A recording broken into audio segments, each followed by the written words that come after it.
And the time it took me to get from 5 to 15 sites was half the time it took us to get to 5. And really, I put it down to one thing: our ability to scale sales, plain and simple. Now, this was a chain of health clubs and gyms. When I was managing 2 or 3 of them, 2 or 3 would lose money because if I wasn't there, it wouldn't make money because I knew how to sell. But the problem was not could I sell, could I get my team to sell?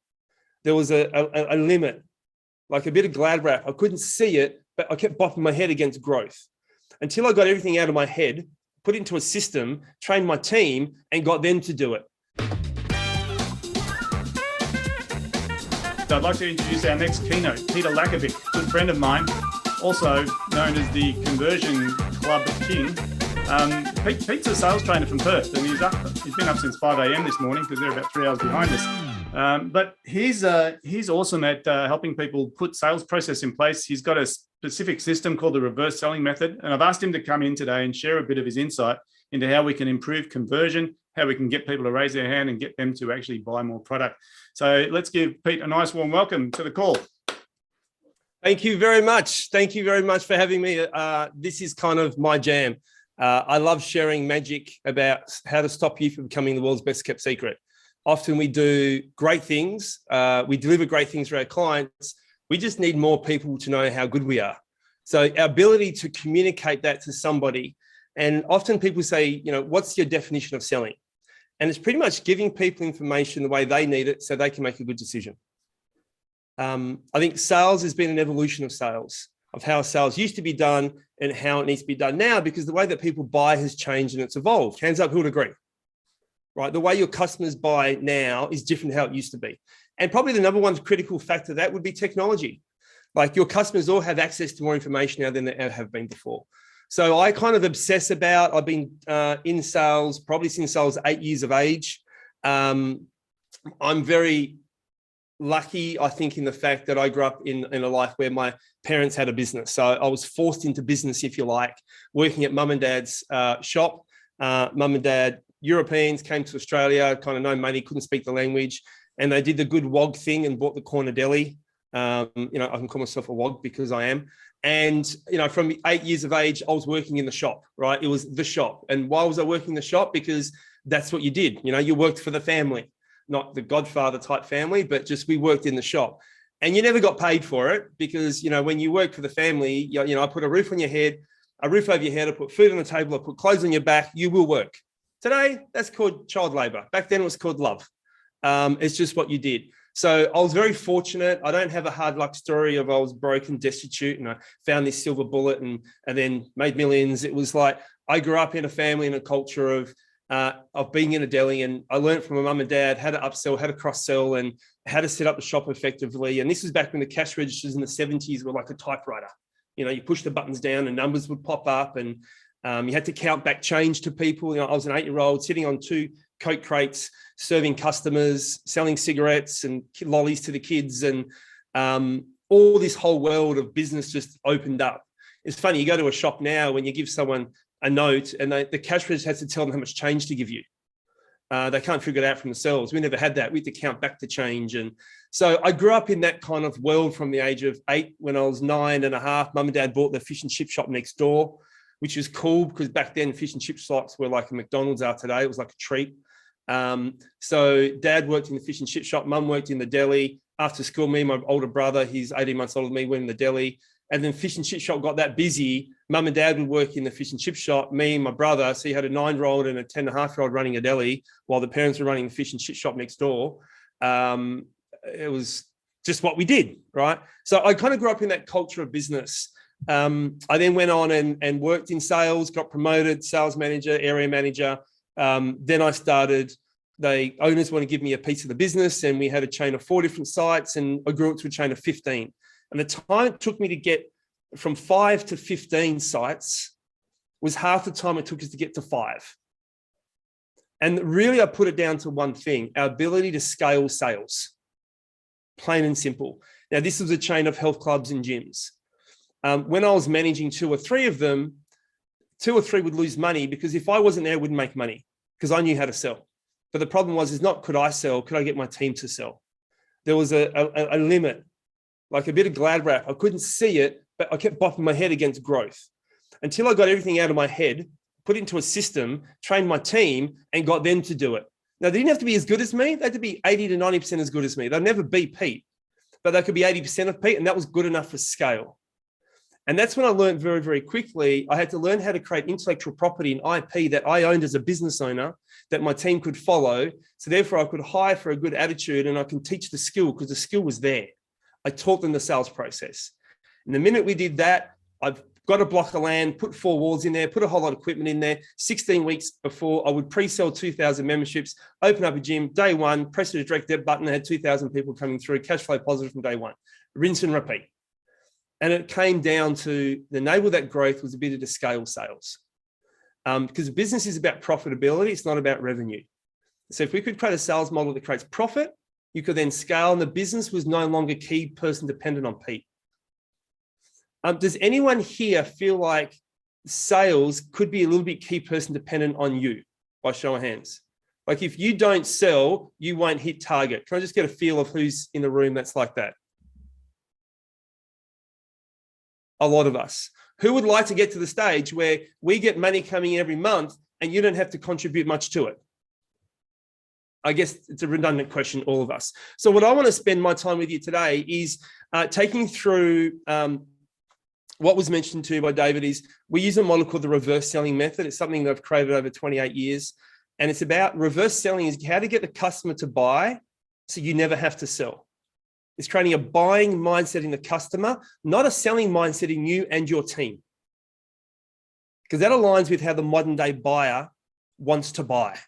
We don't want to be sold to, right? I don't want to be sold a car, I want to buy a car. I don't want to be sold a house, I want to buy a house. We want ownership of our decision. So I literally am going to give you our reverse selling method. Now, obviously, I have a certain time frame I can do this with you. I'd want to give you the whole lot and give you all the dots that you can connect later. But I think if you've got the dots, everyone can be a great artist. Is that okay with everybody? If I just give you my roadmap for how to build a replicable sales process, I think that's the best value of time I can give you right now. I don't have a whole lot of PowerPoint slides. I just want to give you a whole lot of love and detail and take away value. So I'm just going to get my iPad out. I'm going to draw. Feel free to just copy, write, do whatever you need to do. And then we'll have some time for questions. If you've got questions along the way, Dave, could you maybe moderate that for us? Look at the chat box. And if there's any questions people want to ask along the way, we'll do that. Yep, sound good? No problem. Yep. I love it. Okay. So where I want to start is understanding the role that we play in business and the role we need to play to enable scale. Now we go through wearing 4 different hats. The first hat we wear as a business owner is the technician hat. Right? We are the technician where we are doing the work. We've all been there. You first start, you do the work. If you're Janine Ellis in Boost Juice, you are juicing the juices, right? You are the technician. You're chopping up the fruit, you're juicing the juices, you're calling out the names, you're mopping the floor, you're cleaning up, you're shutting up shop, turning off the lights, going home, coming back the next day. There's a technician, you do the work. The next stage is moving from technician to manager. Now, this is where you may bring on a team member and your job is to wear you first start at 100% technician, and then you might be 20% manager, 80% technician. You might bring on a VA, a PA, someone within your business that you have to manage. What we then do is we move from manager, or the goal is to move from manager to leader. So now you have managers managing. So now you might be 50% technician. Now you might be 30% manager because you got more team members, and you might be 20% leader. The percentages always change, but you start wearing the leadership hat. What is leadership? Leadership is about executing on your strategic plan. Coming up, getting a 12-month operational plan, and how do I lead my team to do the actions to draw on that? So your job is to manage the projects, and your managers drive your technicians to execute. Just give me a nod of the head if this is resonating with everybody. The idea then is we end up going and becoming the entrepreneur. where you are the founder, CEO role, you have a GM sitting in this pot, then you have your divisional managers, marketing, sales, operation, develop, financial, et cetera, and you have a team of technicians. And the goal is always to, how do I move up? So we are spending 100% of our time as entrepreneur. That's the goal for everybody. So this is what we need to move to get a scalable business. I find the biggest challenge we have with scaling sales is we don't link our sales scaling model to our business scaling model. And we're wearing too many different hats at the same time. So what I want to share with you now is, actually, before we do that, can you guys chat box for me? Where do you think you spend most of your time? Which two levels are you spending most of your time right now? You might write T&M, M&L. Might be L&M if you're leader, manager. Just put the two letters for technician, manager, leader, and entrepreneur. Where do you feel you are most of the time? Just so I get a bit of a gauge of the depth I can share with you guys today based on where you're at specifically.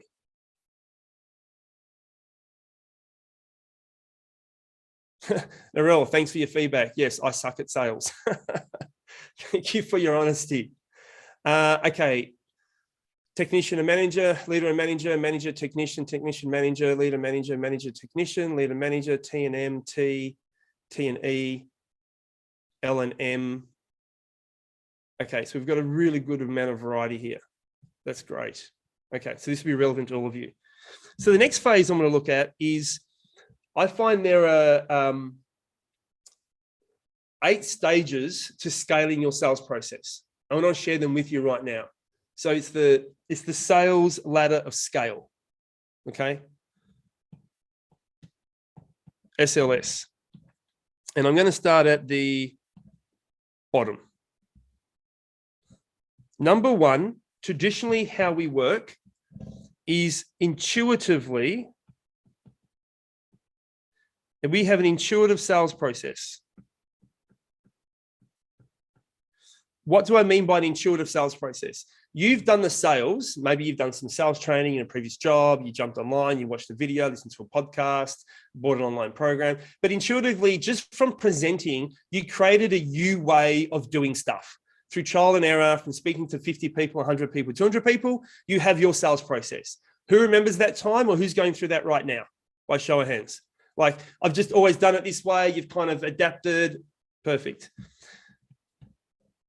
That is you being the technician, right? You're doing the work. To get out of technician mode, the next stage that we need to do is we need to create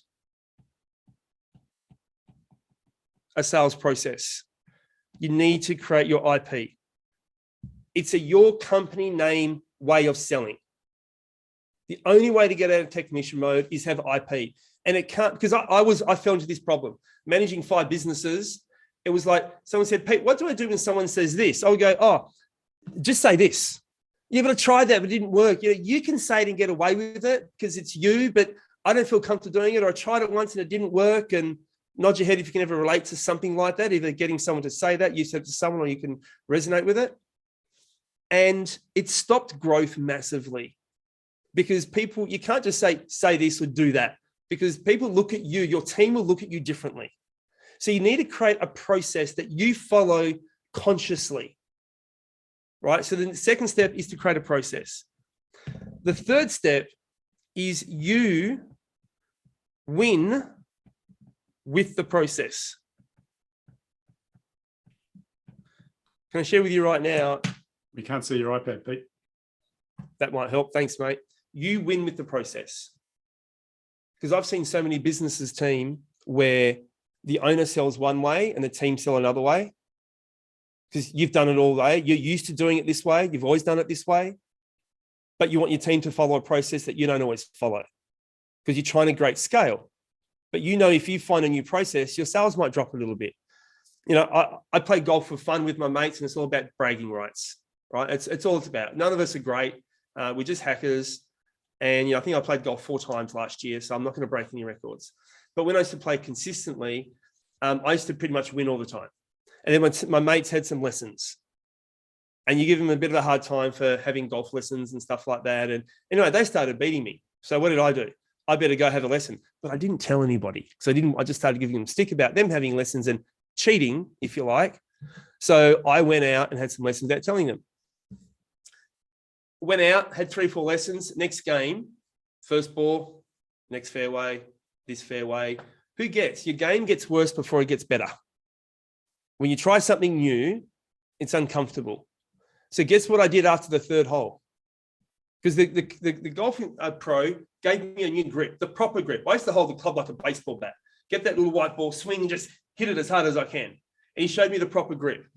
And it just didn't feel comfortable. I didn't feel like I had good grip. I had good strength. I had good control. So after the third hole, who can guess what I did? Went back to my old grip. Why? Because I knew how good I could play and I could manage it effectively enough. So I realized if I wanted to get better, I couldn't rely on my old grip. So you know what I did? I made an excuse for the next 3 games of golf why I couldn't play. And I went to the driving range every day and just hit a bucket of balls, 100 balls every day until I got used to that new grip. And my game got worse before it got better. But then it got massively better. Right? So the reason I share this with you is you've got to get a process and you've got to win with the process. You've got to go, great, I've got rid of my old habits, the habits that I can't scale, because as a leader, as an owner of your company, you will sell through your authority. People look at you, your customers, if I'm your lead, I will look at you differently than I will your salesperson, because I know they're a salesperson. You're a founder, you're an owner, you're a leader. So just your customer has a different relationship with you than a salesperson. Hands up who understands this. And sometimes we forget this because we go, yeah, but I used to be able to sell, you should be able to, but the relationship between salesperson and customer is different than founder and customer who's trying to sell. So you've got to win with the process. This is all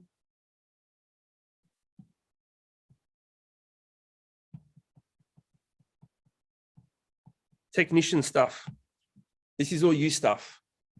The next phase, step 4, is you must get a +1 that wins with the process.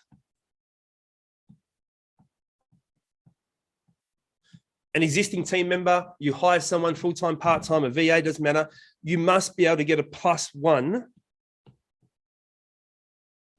who wins with the process, right? A +1 that wins.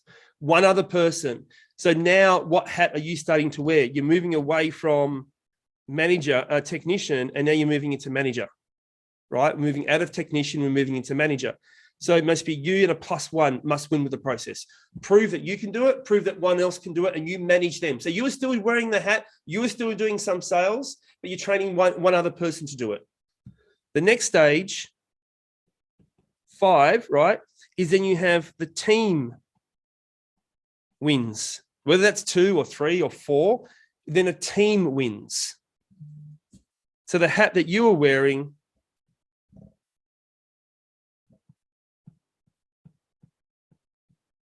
is the manager hat. So we've moved from technician into manager, and you've got proof of team wins. Next stage, step 6, right?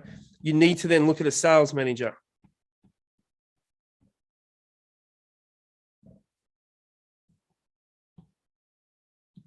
Sales manager. And this is where you start wearing the leader hat. So we're now moving from manager into leader. You have someone else managing the process. And that sales manager could be one of your salespeople. Maybe it could be your first +1.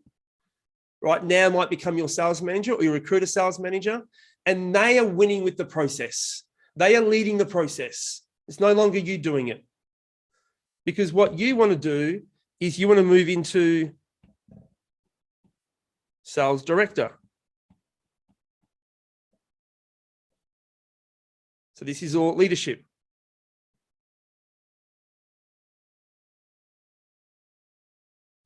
And then eventually you want to get to step 8, where you are solely playing the role of founder.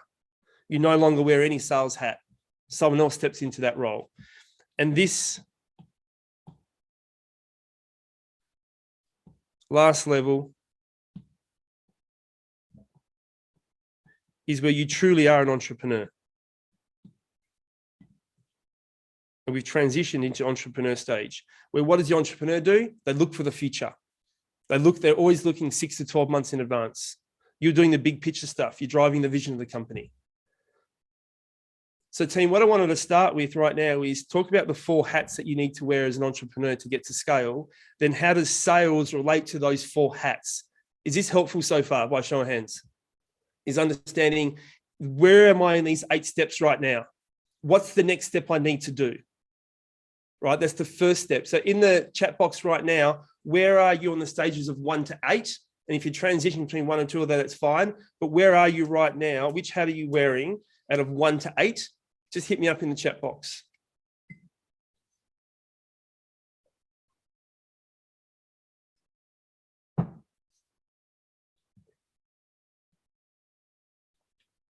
Okay, great. This is awesome.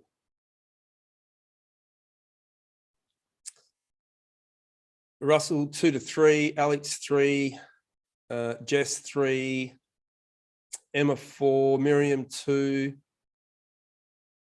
Marion, 5, Nick, 3, Adam, 3, 4. So it looks like most of us are hovering around that between 2 to 4 mark. That's the kind of technician manager, which is quite understandable for the stage of business you're at. Team, what I would love to do, with your permission, is give you a model to do this, because I think all of you are already here. You've maybe had a go at this with a blend of your own intuitiveness, but if it's not documented, templated training around it, and you've got a model and a framework for everything you do in sales, who understands this cannot happen? Who gets that? You can't move up if you don't have step 2. So I'm going to give you now, in the next 15 to 17 minutes, the whole reverse selling method. Okay. It's going to be a bit of a fire hose in your mouth type scenario. I'm going to give you everything as much as I can, and then hopefully we'll have some time at the end for some questions for some specificity. Sound good? Beautiful. Okay. The reverse selling method.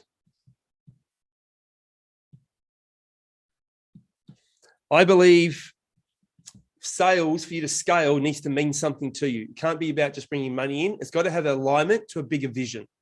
And I believe one of the number one reasons anyone will go into business, so if I go to the heart of this, it's purely and simply for one purpose. We want lifestyle. Nod your head if you would agree with that. We get into business because we want lifestyle. For me, lifestyle is about choice. Choosing when I want to work with, how often I want to work, and who I want to work with, and what I want to work on. You have the choice to earn the money that you want to make in the time frame that you want to spend on it. So when I built the reverse selling method, I had to relink to that. So then I zoomed out and I said, what do we have to do in business to create a lifestyle? And I think it comes down to, Marion, choice. Everything's about choice. To have a business that gives you choice, your business needs to be doing 3 things. 1, we need consistent sales flow. We need consistent sales flow. You know how you have good week, bad week, average week, good month, average month, bad month, good quarter, average quarter, bad quarter. You know that we call it the sales roller coaster, right? We go through that sales roller coaster. If you can alleviate that, you have a business of lifestyle, because pressure comes from, oh my God, we're behind budget. What am I going to do? I don't have cash flow for marketing or recruitment or technology. So you need consistent sales flow. You need to project it and forecast it with consistency. It alleviates all pressure and stress. Second thing we need as a business owner to create a lifestyle is we need cash flow. Without cash is probably the biggest anchor. A lack of cash flow is the biggest anchor that hold businesses back from growth and scale. Because you can't hire people to do things you need to do. You haven't got the disposable income to invest back into the business. And the third thing we need is not revenue, we need profit. For me, revenue is a vanity metric. Profit is a sanity metric. Revenue is vanity, profit is sanity. You know, the recruitment lady was doing $2.2 million. She took home 35K. I'm like, through the sales remodeling, she ended up doing 1.75 the next year, but 337,000 on the bottom line. And she had a third less staff and less headaches, more time for her two daughters, right? It was about profit. She paid herself a six-figure wage and had 337K in profit at the end of the year. And that escalated year after year, but the sales model enabled that. So we need to fight for three things. So if we zoom out again, it's like, what are the sales drivers that will impact these three elements? And I want to give you these sales drivers now and what impacts that. Sales driver number one was a faster sales cycle. Right? We need a faster sales cycle. What I mean by that is getting your customers to make decisions quicker with less touch points. I think there's nothing more frustrating than a person who has to do follow-up. I called you, we did a presentation, and you've got to follow me up to try to convince me to buy.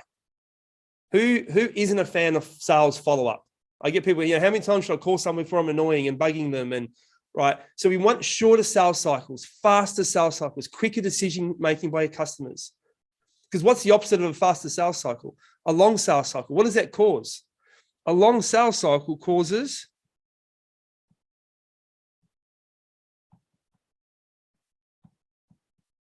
hard work, right? Because I've got to make more calls, do more follow-up, things that I don't like doing. So that's sales driver number one. Sales driver number two is making sure we can have a higher average dollar per sale. How can we increase the average dollar per spend per customer? There's only three ways you can get a higher average dollar per sale. Way one is increase your price. You know, what I love about all our members in Convert Club, about 80% of our members in the first 3 months all increase their prices and make more sales. Let me ask you a question. If I said to you, you could make a 20% higher conversion rate, you can convert 20% more leads and charge 20% more, write me in the chat box if you would do that tomorrow. If I could guarantee you 20% higher conversion rate and charge 20% more, who would increase their price tomorrow? Okay, I thought so. So my question now is, why don't you increase your prices tomorrow? What's the one thing you're scared of? People saying, no, I can't afford it. It costs too much. You're scared of losing a sale, right? So if you had a process that could help you charge more and convert more, you would probably do it. So that should be a high focus and priority for you. So the one way of increasing your average dollar per sale is charge more. Number two is you upsell. So if you have a price point, let's say a 5K product, a 10K product, and a 15K product, and you sell 5K products, what if you sold a 10K product to everybody? Or what if you average 10K, increased it to 12K or 15K?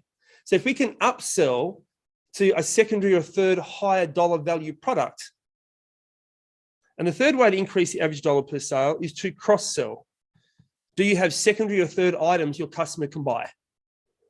So upselling is selling to a higher value service that you deliver or a higher value product. Cross-sell is you sell your core product and you have add-ons. If you can do those three things, you increase the average dollar per sale. The third thing we need to do is we need to have a higher conversion rate. We need to have a higher conversion rate. Sales driver number three is a higher conversion rate. Now, this must be IOSP, a higher conversion rate, IOSP, independent of salesperson. There's nothing worse having three salesperson. You close at 80%.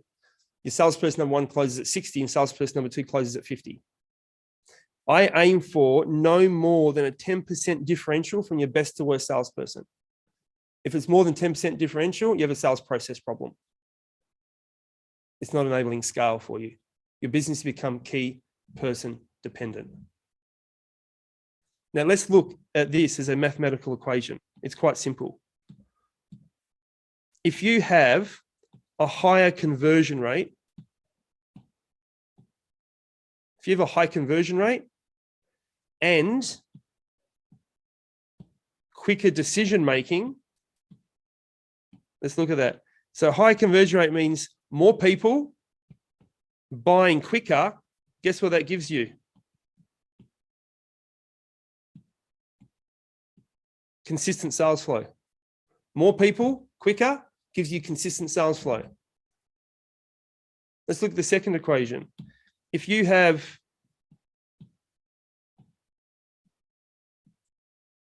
faster sales coming through at a higher average dollar per sale, what does that mean? It means more money faster. Guess what that gives you? Cash flow. More money, quicker, cash flow. Third equation, if you have higher conversion rate, which is more people giving you more money, guess what that gives you? Profit. I want to build a model. If you go, cash flow is a problem, guess what? All you have to do is either have faster decision making or increase the average dollar per sale. That will give you cash flow. If you find profit is your problem, guess what that means? I need to either convert better or I've got to charge more or upsell or cross-sell. You know where your focus is. Who's getting to understand this concept now? You want to have a sales process that tells you what you need to do to win. If I find I've got inconsistent sales coming in the door, well, that means I've either got to shorten my sales cycle or convert better. Because when you get those two, it fixes this inconsistency of sales. Because if you have a low average dollar per sale, guess what that means? More work. If you average $2,000 a sale and you want $200,000 for the month, what do you need? 100 sales. But if you charge $4,000, guess what you need now? 50 sales. So the lower the average dollar per sale, the more work you have to do. Is this resonating with everybody? So you want a sales process that you can control. At any stage, you can go, great, profit's not good. It's a conversion rate thing, or it's an average dollar per sale thing. Let's fix it. So what I want to do right now, we've created at the Convert Club here 3 sales accelerators that when you do these, help customers make a faster decision. We have 3 sales accelerators that when you embed these, increase the price point of what you charge, enable you to upsell or cross-sell. And we have 3 sales accelerators that enable you to increase your conversion rate. How cool would it be if you knew you had to increase your conversion rate? All you've got to do is fix number 7, 8, and 9, or all your team had to do, or all your sales manager had to do was fix 7, 8, 9. It's one of these 3 things and you can increase your conversion rate. Or if you're making sales, but it's taking forever, lots of follow-up, lots of calls, all you've got to do is fix 1, 2, or 3, and guess what? Sales coming quicker. Or if you find you're getting price as an objection or a worry, and you're not increasing average dollar per sale, you just got to fix sales accelerator 4, 5, and 6. As an entrepreneur, you need to own the IP, and it needs to tell you directly what you need to do to hit target that month. Is it just me, or most of us love control of our business? All right, we all want to know what to do, and quickly. We identify it quickly. I built this because I wanted my team to be able to self-identify and fix it mid-month, midweek, not wait for me to have to do it. It becomes so transparent. They know why they made that sale or why they didn't. They know why they had to do follow-up or why they're getting fast sales. They know why they're getting price objections or they're not getting price objections. So with your permission now, can I spend a minute and share with you what each of the 9 sales accelerators are? Is that cool? Perfect. Okay, let's start with number 1. Number 1 is, I'll zoom in. Number 1 is sequence. To get people to make decisions quicker, you've got to have the right sequence that helps them buy. Can I make this very clear? Most sales processes I find are for you, what's easy for you to sell, not what's easy for the customer to buy. Does your sales sequence help you or does it help your clients? If it's more around you, I look at it through the lens of what makes it easy for my customers to buy. So in saying that, we had a gentleman who, James, he sells websites. Well, he helps people he builds WordPress websites, right, that help get more leads. And he traditionally would do a process where he would get a lead, be on the phone call for 3 minutes, book an appointment. He'd then come out onto your site, look at your website with you, take notes, and then show you what he could do, create a sitemap for you then and there, and show you what he could do to build your website better. 94% of the time, his clients would say, that's great, James. Can you go away and create a proposal for me and zip it back to me? So he'd go away, create a proposal, send it to them, and then he'd have to pay follow-up. He had a 2 to 3 month sales cycle before people bought, and he was closing at 23%. So he had a 2 touch point process: phone call, face-to-face, and try to ask for the business. We added 3 steps to his sales sequence, and his 23% conversion rate went to 67% conversion rate in the next 30 days, right? And we added 3 steps to his sequence. So we turned his first 2-minute call to book an appointment into a 20-minute call. The second step we added was give the client homework to do to send him.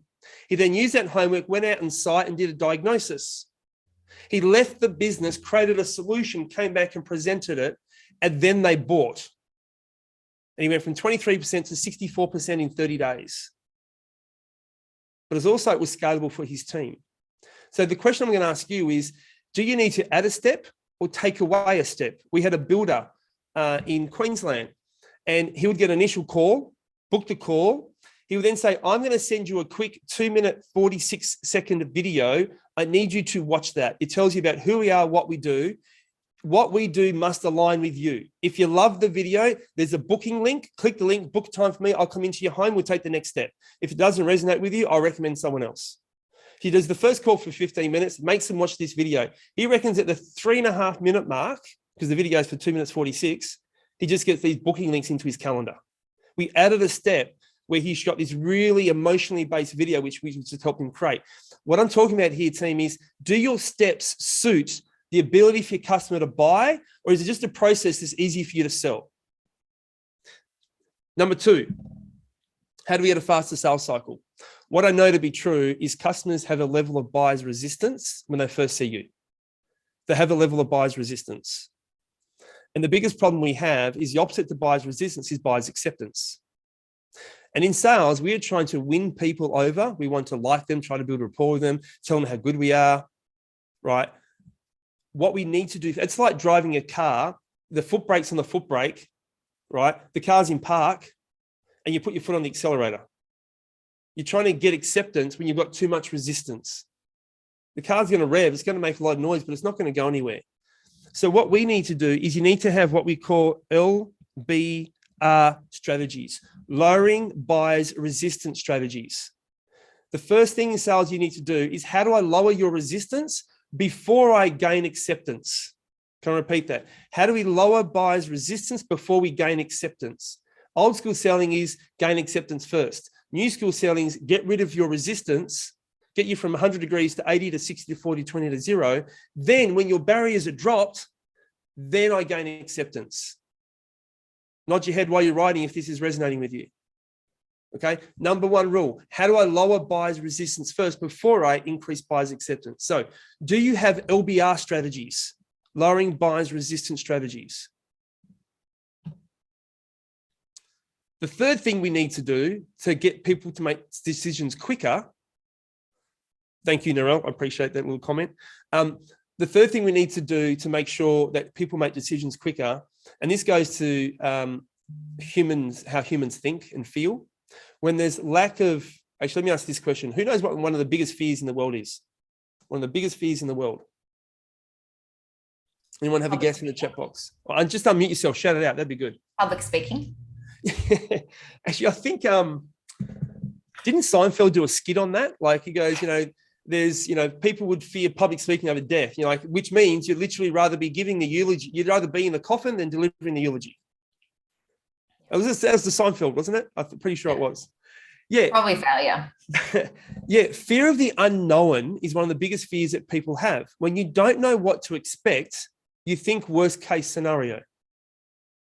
I remember I had a 10 o'clock curfew. I came home at 12:30 one night and Dad just went ballistic. Where have you been? I was worried sick. I thought you were dead. I could kill you right now. Hang on. You thought I was dead. Now you want to kill me, right? Because the fear of unknown, we think worst case scenario. So when your clients don't know what to expect in the sales process, they fill it with their own story.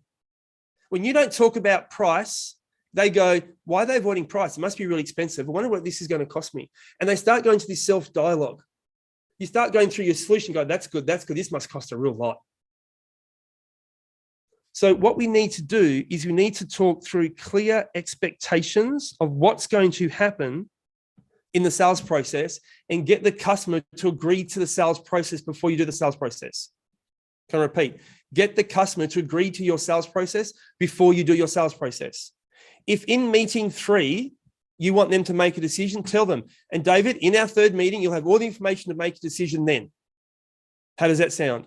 Get them to know which meeting is the decision-making meeting. So please write this down. I must make my customers decision maker ready. It's my job to get them decision maker ready. And you start that from setting the expectation at the beginning. If you've got a 4-step process, tell them you have a 4-step process, what happens in every step, then ask them if that's okay. If they agree to the process, then they've agreed to make a decision in that meeting. If you need a decision maker, a stakeholder in meeting 2, put that into your process. If you have some sort of IP which goes and creates your solution, tell them I'm going to sit down with my team. We have this 16-step blueprint that's going to pump out your solution for you. Tell them what you have. Let them see the working out of what's going to happen. If you do these 3 things, right? If you have a sequence that's customer focused, if you lower buyer's resistance first and you get clear expectations with they accept, they will make decisions faster. Hands up, we're in a good place. I know I'm going fast, but I've got a lot I want to give you. How do we increase the average dollar per sale? 1, you need to stand out to your competitors. So we call this a unique edge. You've got to communicate your unique edge first. What I mean by that is you need to go from chaser to chase-e. In the sales process, the customer has the control, they have the power. They know that you want their business. We need to flip it so they want us. The best way to do that is to get them to want us early by sharing our unique edge. And I believe you need to have 3 pillars of your business. I would say the 3 pillars of Convert Club. It's why people join Convert Club, and it's why they get great results. These need to align with you, Narelle, right? If they don't align with you, I'll recommend something else. Pillar number 1, right? The one reason why people don't embed a sales process is because it's not tailored for them. We go, that was really good. I watched that video, I read that book. I don't know how it applies to my industry. So our first pillar at Convert Club, we tailor the sales process for you. Therefore, you'll use it faster. Pillar number 2 is, and you see what I'm doing here? I'm talking about the core essence of why people, what is our unique edge? Pillar number 2 is, I believe selling is a contact sport. You need to practice it and rehearse it to get it right. I can't just give you a script and it's going to work. So pillar number 2, it's practical. Everything you do is practical. So you close sales quicker. And the 3rd pillar, I think it's really important to understand with sales. And when you don't do this, it makes a huge, huge difference. Outside of being tailored, outside of being practical, I think it's got to be in real time. Pete, I had this lead yesterday. This is what they said. What would you do? I would do this. Got it. In real life scenarios, you learn quicker. You learn faster. You simulate real life. So we have training days. We role play, we rehearse, we practice, and it's in real time. Do these 3 pillars resonate? Is tailoring it for you? Is having it in real time and practical? Does that resonate with you? They go, I love that. Awesome. Now that you like the way we work, let me find out more about you. I get them to want us first. Please write that down. Get them to need you first. I'll give you an Aussie metaphor. You've all been to the beach and had fish and chips, right? You throw out a chip. What happens? Seagulls fight over the chip.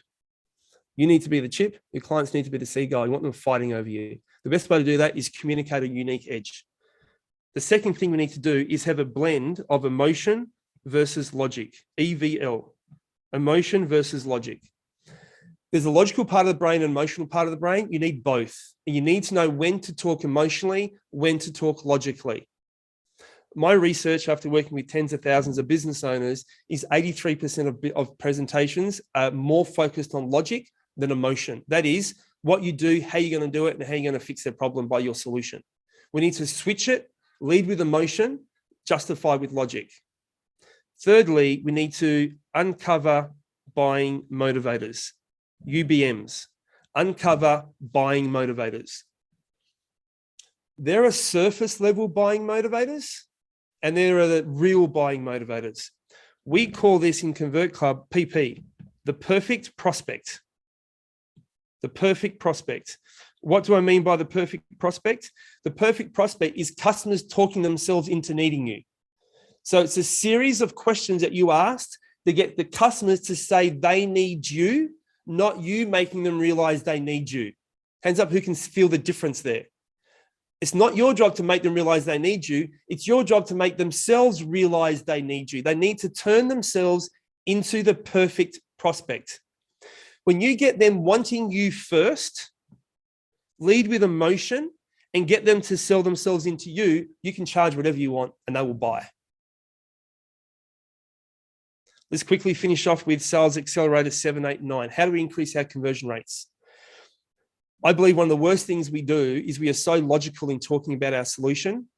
So we need to make sure we have a compelling solution strategy, a CSS, a compelling solution strategy. When you present your solution to me, if I'm your client, prospective client, it must be so compelling. It's almost that Jerry Maguire moment. You had me at hello. Like, oh my God, this is just amazing. Marianne, I've looked at this. What you're saying, I need it. How can I get it? They're actually asking you. Step 2, the degree of certainty you give your customer is directly proportionate to their ability to sell. So you've got to have certainty strategies at the end of your sales process where there is such high certainty, they have to buy from you. There's no doubt. Who gets, if they don't buy at the end, there's a doubt or hesitation. Will it work for me? Is the cost outweighing the outcome? Do I have trust in you? Nod your head if this all makes sense to everybody, right? You've got to have certainty strategies where they go unequivocally, how can I not do this? And step number 9, which is the third part of increasing your conversion rates, the old school way of closing is overcoming objections. Who's ever had an objection in their life in their sales process, right? We've all had at least one. Old school selling is overcoming objections. What we focus on is how do you eliminate them? So you've got to have elimination strategies. What I mean by that is you've got to eliminate the objection before it comes up. Do you know how good a world is when you don't get objections? It's such a relief. Let me share this with you to finish, team. If you say it, it's a conversation. If they say it, it's an objection. If I say to you, I want to think about it, you are now overcoming that objection. It's like a tug of war. I'm pulling this way. I'm going, I want to think about it. You go, yeah, but what do you want to think about? I'm saying I need to speak to my partner. You go, what do you need to speak to him about? They're going, can you send me a proposal? I go, well, what is it about today that you haven't got clarity on? It's this tug of war, right? Nobody wins a tug of war. So if you bring up the objection, it's a conversation. If they bring it up, it's an objection. How does this sit with you? Just that concept. So be comfortable to bring it. You should know the top 3 to 5 objections you get, and you need to bring them up and get rid of them in your sales process. You use the other 8 steps to eliminate the objections. Team, when you have these 9 sales accelerators, in our world, in Convert Club land, we do this in 5 steps. The reverse selling method is a 5-step process. They incorporate all these 9 sales accelerators in 5 simple steps.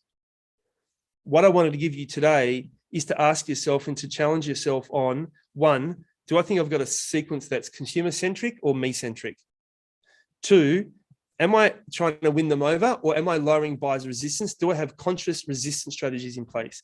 3, am I clear on my expectations of what I want them to do before I actually do it? 4, do I have a unique edge that makes them want me very quickly? And I go from chaser to chasee. Do I lead with emotion? And do I get them to sell themselves on needing me? Do I have a compelling solution that makes them go, I want you now? Do they have massive certainty? Are you eliminating every objection before it comes up? These are the 9 core essence of sales accelerators that will enable you to have a higher conversion rate, faster, at a better price point. This is the format of how to build a scalable process. When you've got that, guess what? You can then win with that. Your +1 can win with that. Your team can win with that. You have a manager that manages a process and doesn't manage people. Biggest mistake in sales, we manage people instead of process. Then you become leader mode because you're now the director, and you can then step into founder mode. It's amazing. You squashed a lot into a very short period of time. You didn't even breathe in between. That's impressive. Let's give Pete a round of applause for his not stopping for a breath in between. That was amazing. Obviously, there's a lot to learn when it comes to sales. We're going to do a very quick 2-minute Q&A if anyone's got any questions. If not, what was the main takeaway? What resonated with you most out of what Pete said? Into the chat box. Let's just see what comes up, and then we're going to stop for a quick break and a breather for Pete. He's managing to drink water. Can he talk at the same time? Great. Biggest takeaway? Planning the process around sales, definitely. I think for me, making it very deliberate that it's a system and that we manage a system, not people. Let's see 1 or 2 more. Making them a PP. I've never heard it that way, but that just made me laugh. I might use that if that's okay, David. Putting them into the perfect prospect. I love that. Yeah, being prepared. Eliminating objections before the customer raises them. Absolutely. LBR strategies. Yeah, good. I think a full picture of the process. Yeah, I think for most people, Pete, they think sales is a natural talent. And what you've just demonstrated is there's a lot of elements to it. And if we focus on each one of those elements, they're not that complicated, right? 100%, David. It's just a skill. Like throwing and catching is a skill. Yep. You learn it.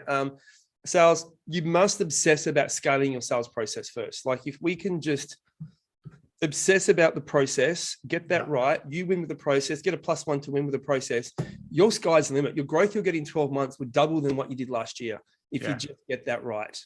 Brilliant. And that's I've got a doc which kind of outlines these 8 steps. Yes. David, if anyone wants a copy of it in a bit of detail, I'd love to just talk you through what these 9 sales accelerators are, how it fits into 5 steps. If that helps anyone, yep. I don't know how you want to do it, David. I'm happy to. Either way, you can put it in the chat box right now, or you can send me the link and I'll forward it to everyone. And I'll send you the link if you like. So I didn't come prepared for that. I just came to give you a whole lot of value. But if it would help, maybe just write me in the chat box if that would be helpful for you. And David can get download the chat from Zoom when he finishes and email it to the appropriate people who want an outline of these 9 steps and the 5 steps of the reverse selling method. I think pretty much we've got everyone. What we'll do, Pete, is if you can send it through to me, I'll make sure it goes in with the recording as well, but also everyone who's on the call today gets access to that. Yep.